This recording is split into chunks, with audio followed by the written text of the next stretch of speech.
آخر دنیا میں انسان کامیاب ہے تو کیسے؟ محنت سے ہے نا. وہی محنت دین کے لیے کی جائے گی تو نتائج نکلیں گے. البتہ ایک امکان ہے کسی قوم کی اللہ تعالی ہلاکت کا فیصلہ کر چکا ہو، وہ اتنے دور جا چکے ہوں، ان کے دل اتنے سخت ہو چکے ہوں کہ ان کے اوپر کوئی شے اثر انداز نہ ہو، تو داعی جو ہے، دعوت دینے والا، وہ چاہے سر پٹکتا رہے گا کوئی نتیجہ نہیں نکلے گا، جیسے کہ حضرت نوح علیہ السلام کے معاملے میں ہے. لیکن پھر بھی مجھے اور آپ کو اپنا فرض ادا کرنے کے لیے، اپنی نجات کے لیے یہ کام کرنا ہے. کوئی نتیجہ نکلے نہ نکلے اس سے مجھے کوئی بحث نہیں.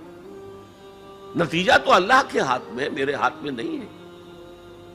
لیکن اس فرض کو، اس ایمان کا حصول، ایمان حقیقی کا حصول، عمل صالح، تواسم الحق، تواسم الصبر،